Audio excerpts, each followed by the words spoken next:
gelukkig in die wye vir die leer van ons pyn uitgooi dit in die jasblik wat ons liefde gebreek het. Kom ons vir die verlede uit, kom ons klik vergeet om ons moeg geheue skoon te maak, om plek te maak vir jou en my.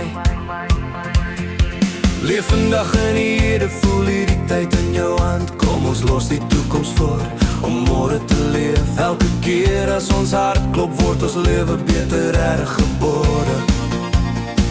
En hoop pulseer sterk vir 'n wêreld meer regverdig en gesond. Oh, foto's in die laai herinner ons wie ons nie meer is nie.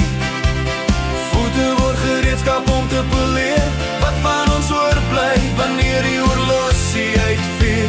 Die jaar wat verby is en die lig begin op klaar. Kom ons rooster op die jaar wat eindig en die nuwe jaar wat op die punt staan om te begin.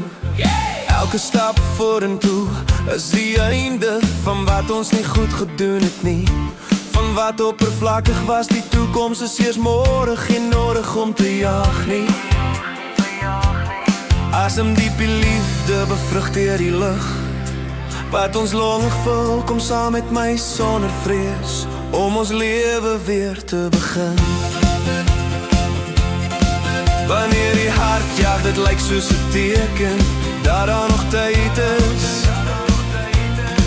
om alles weer van vooraf te begin en om te verander wat seer maak. Elke klop is 'n uitnodiging vir ons om 'n ander lewe te probeer, wat die moeite werd is om te leef, om ons storie te herskryf sonder wrok, slegs met liefde. O, foto's in die laai herinner ons wie ons nie meer is nie. Foute word gereedskap om te poleer wat van ons oorbly wanneer die horlosie uitveer.